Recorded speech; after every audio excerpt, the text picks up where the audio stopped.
안녕하세요, 여러분. 오늘 10분 역사의 주제는 고려의 생활과 문화입니다. 고려는 신라 말에 새로운 움직임을 바탕으로 등장한 국가로 신라 말기에 다양한 사상적 변화가 그들의 문화의 바탕이 되었습니다. 또한 우리가 보통 생각할 때 우리의 전통적인 문화는 유교적인 문화를 바탕으로 하고 있는데 고려 시기까지는 아직 유교가 사회 모든 부분을 완벽히 지배하는 사회가 아니었기 때문에 유교, 즉 성리학을 바탕으로 하는 조선의 문화와 비교를 해보았을 때 조금 색다른 느낌을 주기도 하는 문화가 바로 고려의 문화입니다. 과연 고려 사람들은 어떻게 생활하고 어떠한 문화 속에서 살았을지 우리가 한번 알아보겠습니다. 우선 고려의 신분제도입니다. 고려의 신분제도는 기본적으로 양인과 천인으로 구분된 양천제였습니다. 여기서 양인들은 자유민을 뜻하며 이들은 국가에 세금을 낼 의무가 있는 계층들입니다. 그 아래에 있는 천인들은 자유가 없는 비자유민들을 뜻하며 이들은 사람이라기보다는 소유물, 재산으로 분류되었기 때문에 국가에 세금을 낼 의무가 없는 계층들이었습니다. 이러한 고려의 신분제도는 고려에 사는 모든 국민들을 대상으로 했는데 이는 고려 이전의 국가인 신라의 신분제도, 골품제와는 차이를 보이는 대목이 되겠습니다. 골품제는 수도 사람들, 즉 신라의 수도였던 경주 사람들을 대상으로 해서 신분을 나누고 이외의 지방민들은 이 골품제도에 끼지 못했습니다. 이러한 고려와 신라의 신분제도에서의 차이는 고려가 신라보다 조금 더 개방적인 사회가 되었음을 알아볼 수 있는 대목이 되겠습니다. 그리고 우리가 이 신분제에 대해서 조금 더 알아보자면 양인과 천인, 상하로 나누어져 있는 고려의 신분제도에서 양인 중에서도 최상위 계층은 바로 관료와 향리층이었습니다. 이들은 각각 국가 중앙과 지방의 지배층들로서 국가의 일, 이른바 국역을 담당하는 대신 그 대가로 전지, 논과 밭, 시지, 땔감을 얻는 땅, 그리고 녹봉, 월급 등을 받아 생활하였습니다. 그 아래에 이제 중류층들은 하급 관료와 하급 군인들, 장교층들을 얘기하고 있으며 그 아래에 고려의 대다수를 차지했던 것은 바로 농민층이었습니다. 이들이 양인의 대부분이었다고 볼 수가 있습니다. 이들은 일명 백정으로 불렸는데 백정이란 것은 고려시대 때 땅을 소유한 농민을 얘기하고 있습니다. 이들은 일반 군현에 거주를 하면서 자신의 땅에서 농사 지으면서 살아갔고 국가의 조, 용, 조의 세금을 납부하였습니다. 이러한 양인들은 국가의 관료가 되기 위한 시험, 과거의 응시가 가능한 계층들이었습니다. 그 아래에 있는 천인들은 대부분이 노비들이었습니다.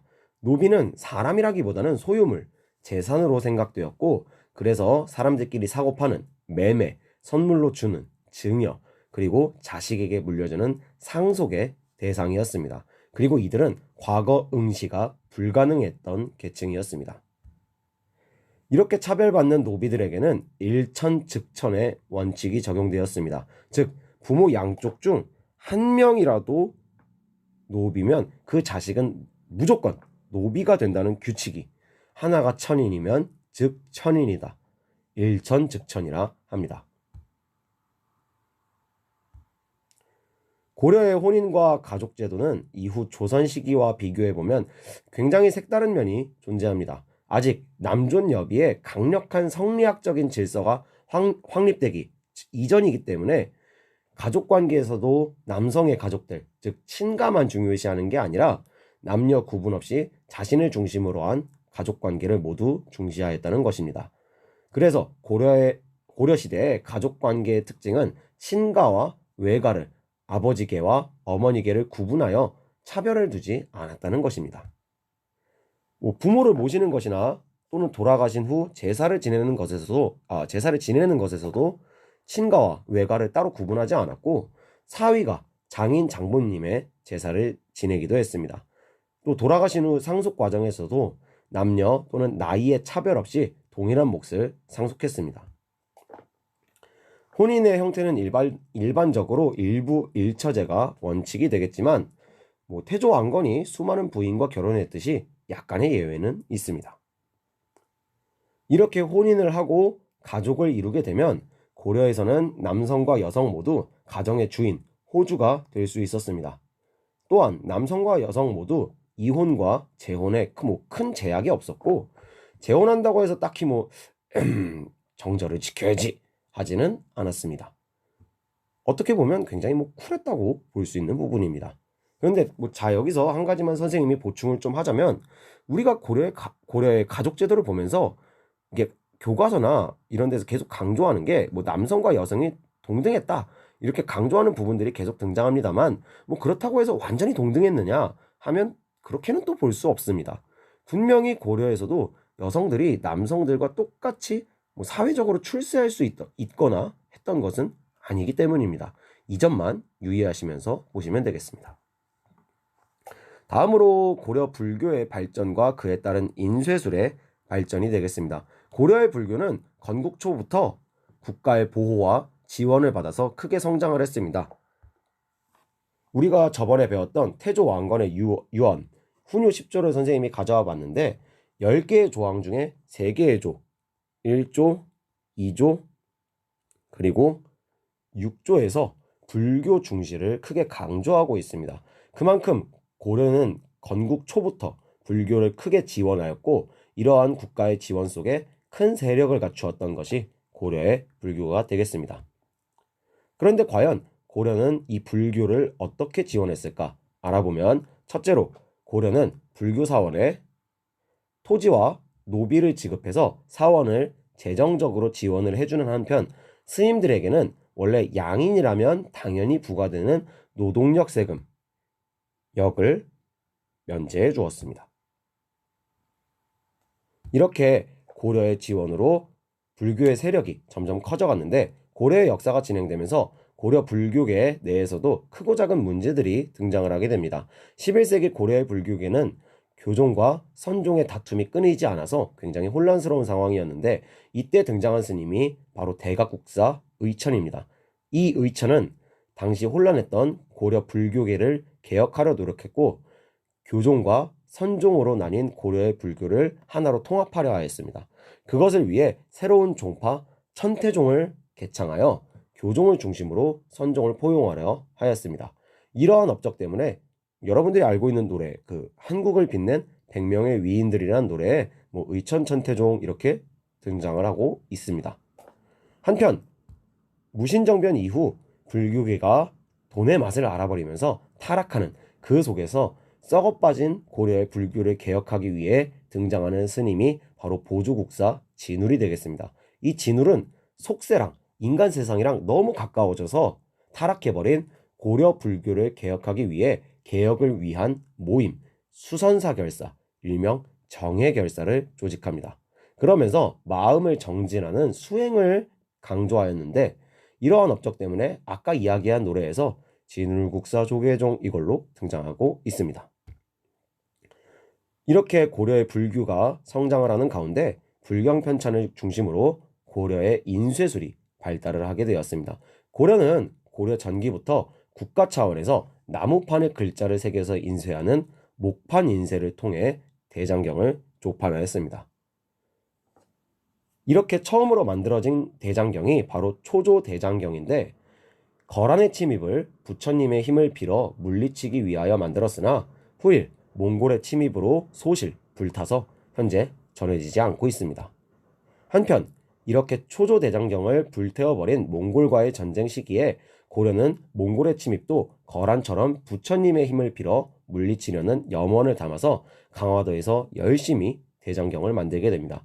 이 만들어진 대장경은 합천 해인사에 보관되어서 현재까지 전해지고 있는데, 이것이 바로 유네스코 세계기록유산인 8만 대장경입니다. 또한 이러한 대장경의 해석을 보완하기 위해서 의천이 그 해석서의 모음집, 교장을 편찬하기도 하였습니다. 고려에서 이렇게 목판 인쇄술이 발전을 하고 다양한 목판 인쇄물들이 나오는 가운데 새로운 인쇄 기술인 금속활자 인쇄술이 등장하게 됩니다. 목판 인쇄술은 가격이 싸고 나무를 깎아서 만들기 쉽다는 장점이 있었지만, 나무판이기 때문에 오래 쓰는 게 좀 힘듭니다. 뭐 벌레가 먹을 수도 있고 뒤틀릴 수도 있죠. 그리고 글자 수정을 하려면 아예 판 자체를 새로 깎아야 된다는 단점이 있었는데, 하지만 새롭게 등장한 금속 활자 인쇄술은 비록 만들기 힘들다는 단점은 있었지만 금속으로 글자, 활자 하나하나를 미리 만들어서 어떤 책의 내용이든 그 활자를 조합해서 자유자재로 인쇄할 수 있다는 장점이 있었습니다. 이러한 장점을 가진 금속 활자 인쇄술의 첫 결과물이 등장을 하게 되니 이것이 1377년 고려에서 청주에서 만들어진 현재 존재하는 세계에서 가장 오래된 금속 활자 인쇄물인 직지심체 요절이 바로 그것이 되겠습니다. 이제 마지막으로 고려에서의 역사서의 편찬 및 성리학의 도입을 보겠습니다. 첫 번째로 이야기할 고려 시대의 역사서는 바로 삼국사기입니다. 삼국사기는 삼국시대부터 후삼국시대까지를 서술한 역사서로 고려 인종 때 인종의 왕명으로 김부식이 편찬한 역사서입니다. 현재 우리나라에서 전해져 내려오는 가장 오래된 역사서입니다. 김부식이 당대에 이름난 유학자였던 만큼 유교적인 합리주의 사관에 의해 편찬된 것이 이 책의 특징인데, 유교적 합리주의라는 게 무엇이냐 하면은 첫 번째로 합리적이지 않은 신이나 뭐 도깨비, 귀신 이런 괴이한 힘과 말도 안 되는 이야기들, 초자연적인 이야기를 서술하지 않았다는 것이고, 두 번째, 있는 일을 그대로 서술하되 따로 뭐 없는 일들을 지어내지는 않았다는 것입니다. 그 다음에 등장하는 역사서는 원간섭기의 학자였던 이규보가 편찬한 동명왕 편입니다. 동명왕, 즉 고구려의 시조인 주몽의 이야기를 시의 형태로 서술한 서사시로서 이 동명왕 편에는 당시 원에 간섭당하여 자존심이 구겨진 고려의 자존심을 살리기 위해 옛날 그 거대하고 강력했던 고구려를 고려가 계승했다는 자랑스러운 의식, 그리고 민족적인 전통에 대한 자부심이 녹아 있습니다. 그리고 원간섭기에는 또 하나의 역사서가 등장을 하게 되는데 바로 스님인 이련이 서술한 삼국유사입니다. 이 역사서는 고려시대까지 전해져 내려오는 한국 고대사의 여러 역사적인 사실들과 설화 등을 종합해서 서술한 책으로, 이 삼국유사는 현재까지 전해지는 역사서 중에 최초로 단군 신화를 기록하였으며 또한 고조선의 역사가 여기에 서술되어 있습니다. 이외에도 뭐 이승휴의 제왕운기, 각훈의 해동고승전, 그리고 이재현의 사략 등 다양한 역사서가 고려시대에 편찬되었습니다. 그리고 고려 후기에 남송의 주희에 의해 집대성된 신유학, 성리학이 충렬왕 때 고려의 학자인 안양에 의해 소개됩니다. 그리고 그 뒤를 이어서 이재현 등의 고려 학자들이 충선왕이 베이징에 마련한 학문 연구 시설인 만권당에서 원나라 학자들과 교류하면서 성리학을 깊게 연구하였습니다. 이렇게 성리학을 공부한 학자들 중에 하나인 이색이 고려로 돌아오게 되는데, 이 이색은 공민왕 때 성균관 대사성, 즉 교장으로 발탁되어 성균관에서 성리학을 가르치게 되니 이로 인해 고려의 성리학이 보급되기에 이릅니다. 이러한 이색의 제자들 중에 유명한 사람들이 바로 온건개혁파 사대부의 대표인 정몽주와 급진개혁파 사대부의 대표인 정도전입니다. 특히 고려 말 과거시험 과목으로 성리학이 반영되면서 성리학을 공부한 새로운 학자들이 관료로서 진출을 하게 되고, 이들은 성리학을 사상적인 기반으로 삼아서 새로운 개혁을 추진하는 계층 신진사대부를 형성하게 됩니다.